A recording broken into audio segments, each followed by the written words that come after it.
Je peux ouvrir votre Dieu, mais le prix n'est pas l'or, murmura une voix si frêle qu'elle sembla percer le brouhaha feutré du salon comme une aiguille de glace. Avant de continuer, merci de commenter de quelle ville nous regardez. Nous sommes au cœur battant du luxe parisien, dans le salon d'apparat de l'hôtel particulier abritant le siège d'Égide de Luxe, sur la place Vendôme. Des lustres en cristal de baccarat pendent comme des constellations gelées au-dessus d'un sol en marbre de Carrare si pelé qu'il reflète les flammes dansantes de la cheminée. Les murs sont ornés de miroirs au cadre doré à la feuille et d'œuvres d'art contemporain dont la valeur pourrait financer une petite nation. L'air lui-même est une monnaie, un mélange capiteux de champagne millésimé et de parfums exclusifs qui murmurent une seule chose, l'inaccessible.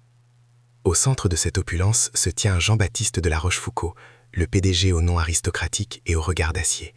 Vêtu d'un costume sur mesure qui coûte plus cher qu'une voiture, il vient de lancer son défi arrogant à l'élite financière et médiatique de Paris. Il a surnommé son nouveau coffre-fort quantique impénétrable, Dieu, et a offert 500 millions d'euros à quiconque parviendrait à le vaincre. Un rire suffisant flotte sur ses lèvres alors qu'il observe les visages de ses rivaux, un mélange de scepticisme et d'envie. Pour lui, ce n'est qu'un jeu, une démonstration de force de plus dans un monde où il n'a plus rien à prouver. C'est alors qu'un grincement métallique, presque imperceptible, déchira l'harmonie luxueuse de la pièce. Non pas un son violent, mais le frottement subtil du métal contre la pierre. Toutes les têtes se tournèrent vers une grille de ventilation en laiton ouvragé, incrustée dans le marbre près de la cheminée. Lentement, la grille se souleva. Un silence stupéfait s'abattait sur le salon lorsque de petits doigts, noirs de suie, s'agrippèrent au bord poli. Une odeur froide et humide, celle de la terre et des tunnels oubliés du métro parisien, s'échappa et monta comme une profanation dans l'air saturé de parfum. De cette ouverture improbable émergea une enfant. Amélie, ses 8 ans semblaient peser une éternité sur ses épaules frêles, noyée dans un pull en laine gris, usé jusqu'à la corde au coude.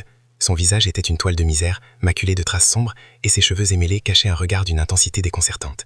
Elle ne pleurait pas, ne demandait rien.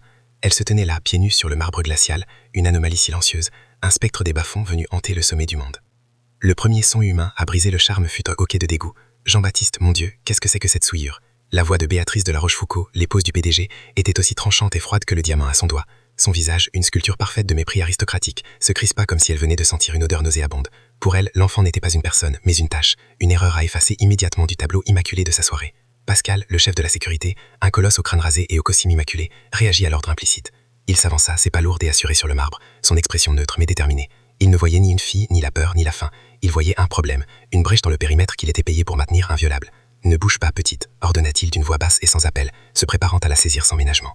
Mais Amélie ne l'entendait pas. Elle n'était pas venue pour l'or, la nourriture ou la chaleur. Ses yeux, d'un bleu profond et étrangement vide, n'étaient pas fixés sur les visages hostiles ou la richesse environnante. Ils étaient rivés sur Dieu, le coffre-fort quantique. Une vibration, un bourdonnement dissonante à une fréquence que personne d'autre ne pouvait percevoir, l'avait attiré à travers les conduits. C'était une note fausse dans la symphonie du monde, une douleur aiguë que sa perception synesthésique ne pouvait ignorer et qu'elle devait, par instinct, faire taire. Voyant l'enfant ignorer l'autorité, Béatrice laissa échapper un petit rire cruel, un son cristallin et venimeux. « Regardez-la, on dirait un rat d'égout attiré par le fromage. Pascal, débarrassez-nous de cette vermine avant qu'elle ne contamine le tapis persan. Il a plus de valeur que toute sa misérable lignée. » Les mots, prononcés assez fort pour que tous les invités les entendent, firent naître des sourires gênés et complices sur les lèvres de l'assemblée. Jean-Baptiste, qui observait la scène depuis son estrade avec une lassitude amusée, leva une main. « Un instant, Pascal. » Sa voix était calme, mais elle portait le poids d'une autorité absolue qui figeait le chef de la sécurité sur place. Il n'agissait pas par compassion. La pitié était une devise qu'il ne négociait pas. Non, c'était autre chose. Une curiosité morbide. Le plaisir d'un roi observant un gladiateur improbable entrer dans l'arène. Dans son esprit, le calcul était rapide. Les plus grands ingénieurs de l'école polytechnique, avec leurs algorithmes et leurs doctorats, avaient échoué. L'humiliation publique était déjà consumée. Laisser cette créature, cette anomalie sortie des entrailles de Paris, s'approcher de son chef-d'œuvre technologique ne présentait aucun risque.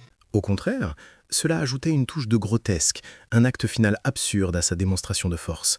Ce n'était plus une question de sécurité, mais de spectacle. La tension devint palpable, un fil invisible tendu à travers le salon. Pascal resta immobile, sa main massive suspendue à quelques centimètres de l'épaule décharnée d'Amélie. Béatrice fusillait son mari du regard, outrée que son divertissement macabre prime sur le décorum.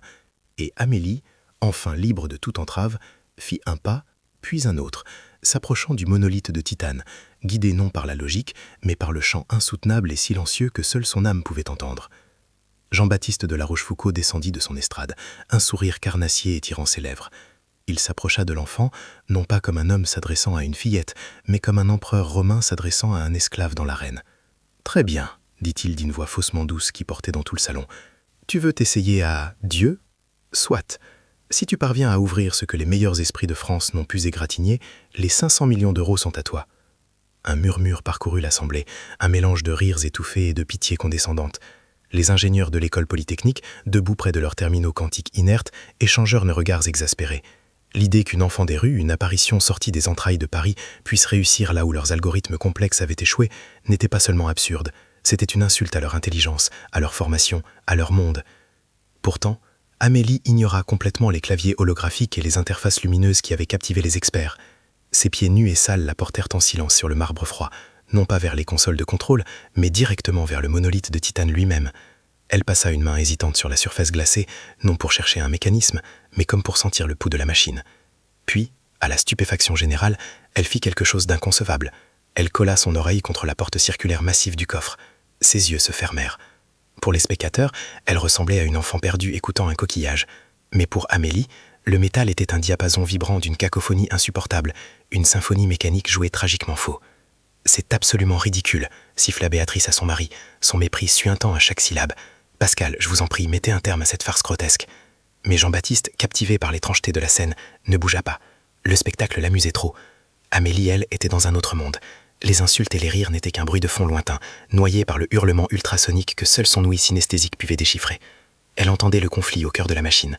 Une note aiguë et persistante qui révélait non pas une faille de code, mais un défaut physique, une dissonance matérielle que les programmes ne pouvaient ni voir ni corriger.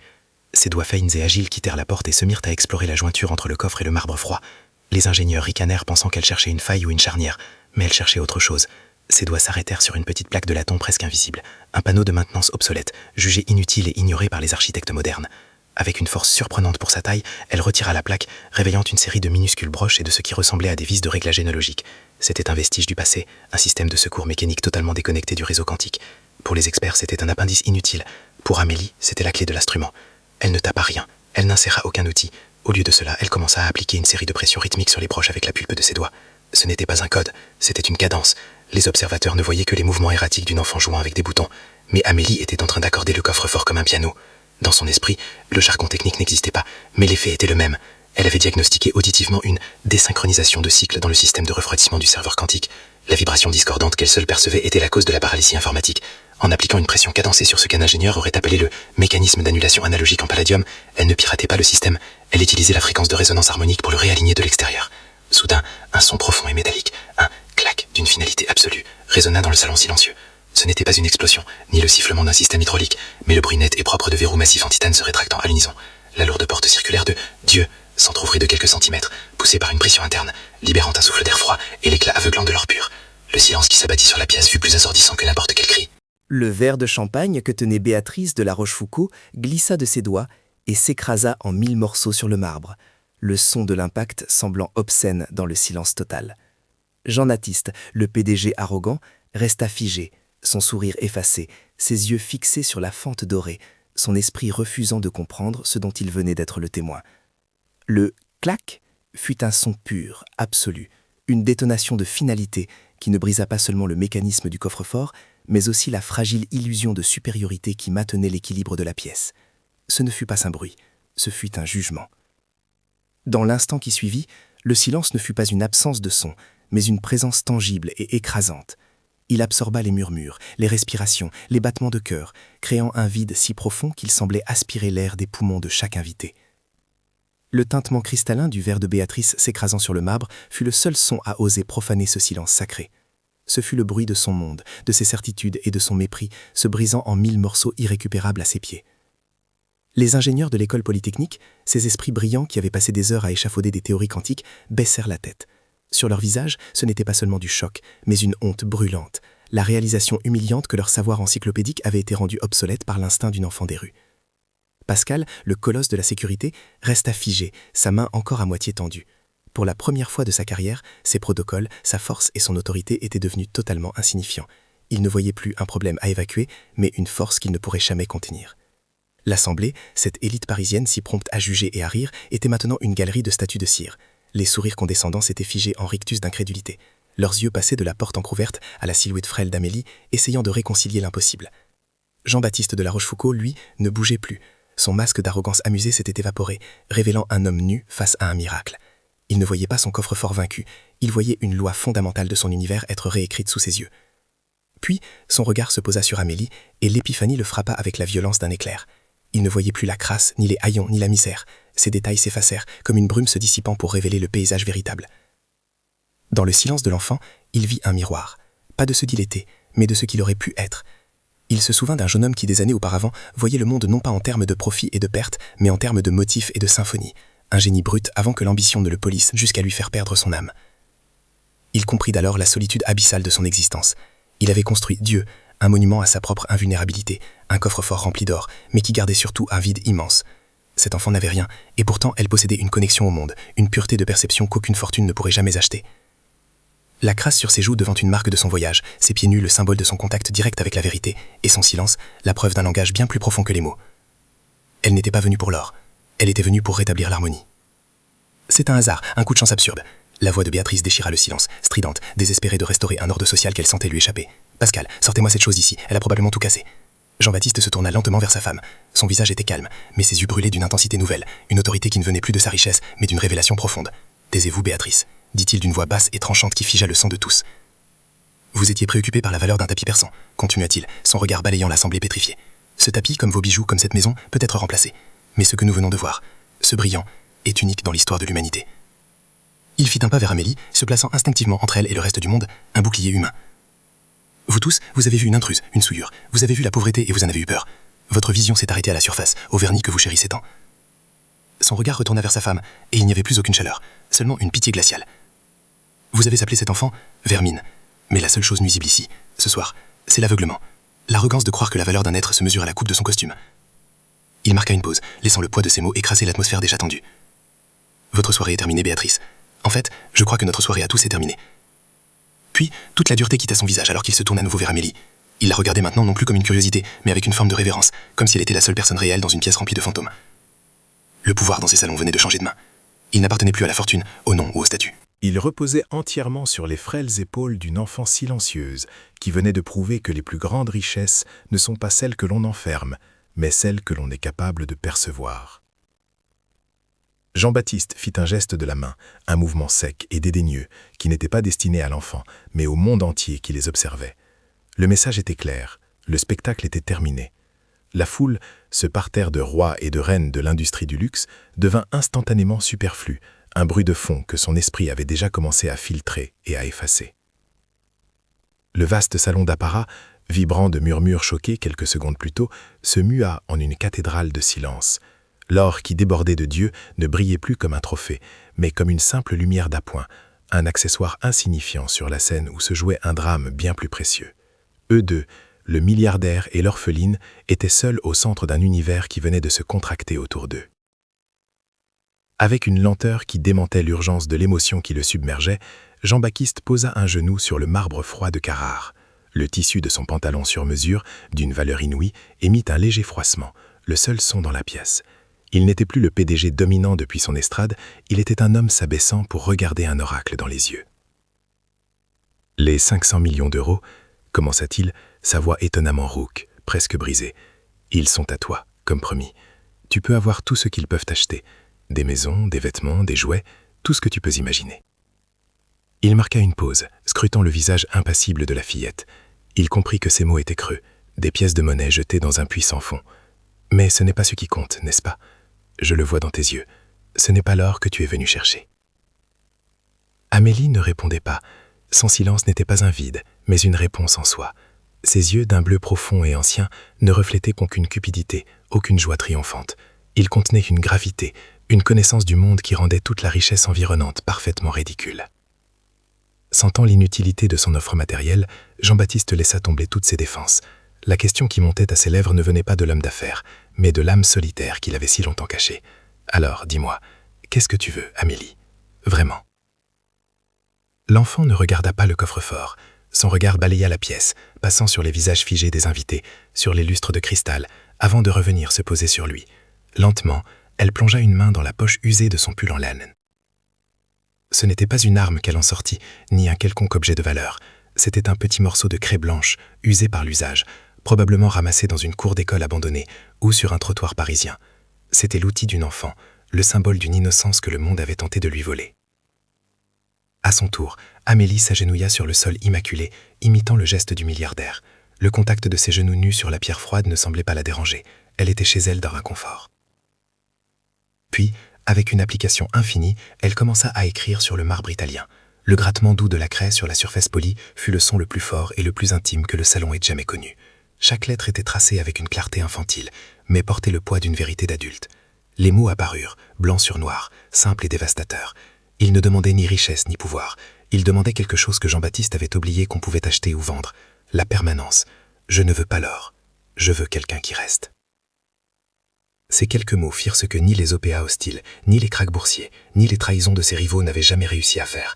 Ils brisèrent Jean-Baptiste de La Rochefoucauld. Ils firent sauter le dernier verrou de son propre coffre-fort intérieur, celui où il gardait sa solitude, sa peur de l'abandon, le souvenir d'un jeune homme qui, lui aussi, voulait juste quelqu'un reste. Une seule larme, chaude et salée, s'échappa de son œil et traça un sillon sur sa joue. Ce n'était pas une larme de pitié pour elle, mais une larme de reconnaissance pour eux deux. Il hocha la tête, non pas comme un PDG acceptant un marché, mais comme un homme faisant une promesse sacrée. « Je resterai », murmura-t-il. Sa voix n'était plus qu'un souffle. Il tendit sa main, palme ouverte. Sans hésitation, la petite main d'Amélie, encore couverte de suie, vint se poser dans sa sienne. Le contact de sa peau fragile contre la sienne, manicurée et puissante, scella un pacte plus solide que n'importe quel contrat forgé dans l'acier ou le titane. En cet instant, dans ce palais de l'éphémère, il venait de fonder une famille. 6 mois plus tard, le décor n'était plus celui du marbre froid et des ombres dorées de la place Vendôme, mais celui, plus austère et infiniment plus puissant, du siège de l'OCDE à Paris. L'air y était dense, non pas de parfum, mais du poids des décisions qui affectaient des centaines de millions de vies. Les maires des plus grandes métropoles du monde étaient réunis, un parterre de visages graves et d'esprits analytiques, venus débattre d'un problème insoluble, l'effondrement imminent des réseaux énergétiques. Centralisé face aux crises climatiques et aux cyberattaques. Au centre de l'attention, sur une estrade sobre, se tenait Amélie. La fillette sortie des entrailles de Paris avait disparu, remplacée par une jeune fille à la posture droite et digne. Elle portait une simple robe bleu marine. Ses cheveux, autrefois émêlés, étaient désormais coupés en un carré net qui encadrait son visage. La crasse avait laissé place à une peau diaphane, mais ses yeux, d'un bleu profond et pénétrant, conservaient la même gravité, la même sagesse ancestrale qui avait fait taire un salon de milliardaires. Le murmure qui parcourait la salle n'était pas celui du mépris, mais d'un scepticisme poli et déconcerté.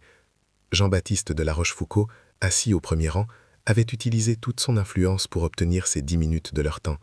L'idée qu'une enfant de 8 ans, mutique de surcroît, puisse offrir une solution là où des consortiums d'ingénierie avaient échoué, relevait de la fantaisie pure. C'était un pari insensé, la dernière folie d'un homme qui, disait-on, avait perdu le sens des réalités. Jean-Baptiste sentait le poids de leurs doutes, mais son regard était fixé sur Amélie avec une confiance absolue. Ces 6 mois l'avaient transformé. Il n'était plus le prédateur corporatiste, mais un protecteur, un facilitateur.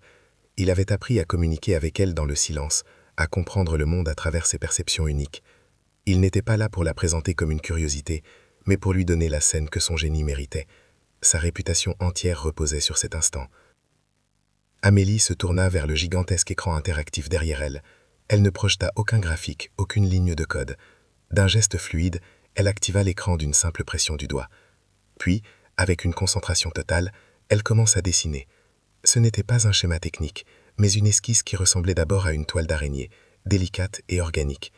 Des lignes fines reliaient des points lumineux qui pulsaient doucement. Les ingénieurs et les urbanistes dans l'audience échangèrent des regards perplexes. C'était poétique, certes, mais loin de la proposition technique rigoureuse qu'ils attendaient. Le maire de Tokyo se pencha vers son homologue de New York, un sourire las aux lèvres, prêt à classer l'intervention comme une excentricité française. C'était l'instant de bascule, le moment où le doute menaçait de se cristalliser en un rejet définitif. Mais Amélie n'avait pas fini. Ses doigts se mirent à danser sur l'écran avec une vitesse et une précision stupéfiantes. La toile d'araignée se complexifia, se superposant à une carte holographique de Paris qui venait d'apparaître. Les lignes n'étaient plus aléatoires, elles suivaient les tunnels du métro, les artères de circulation, les canalisations d'eau. Chaque vibration de la ville, chaque flux d'énergie cinétique habituellement perdu, était capté, harmonisé, transformé en une source d'énergie propre et autonome. Elle ne présentait pas un plan, elle révélait une symphonie cachée. Le concept de résonance harmonique n'était plus une théorie abstraite. Sous leurs yeux, c'était un organisme vivant, un réseau neuronal énergétique où chaque quartier devenait une cellule autosuffisante, partageant son surplus avec les autres. Elle ne proposait pas de construire une nouvelle infrastructure, elle proposait d'accorder celle qui existait déjà. Soudain, une voix forte s'éleva, empreinte d'un accent allemand prononcé. C'était Klaus Schmidt, l'ingénieur en chef du projet de réseau intelligent de Berlin, un homme connu pour son pragmatisme impitoyable. Il s'est élevé, son visage pâle de stupeur. « Mein Gott » murmura-t-il dans le micro, « ce n'est pas un réseau électrique, c'est un système nerveux. Elle utilise les fréquences de résonance de la ville elle-même pour stabiliser et distribuer l'énergie. C'est impossible. Et pourtant, c'est là. » Ce fut la validation. Le mot d'un expert respecté brisa le barrage de scepticisme. Un silence abasourdi se battait sur la salle, rapidement suivi par une vague de murmures excités. Les mères se levèrent, non pas pour partir mais pour s'approcher de l'estrade, leurs yeux rivés sur l'écran, essayant de confondre la révolution qui venait de se dessiner sous leurs yeux. Ils ne voyaient plus une enfant, mais une prophète. Au milieu de l'agitation naissante, Jean-Baptiste montait sur l'estrade.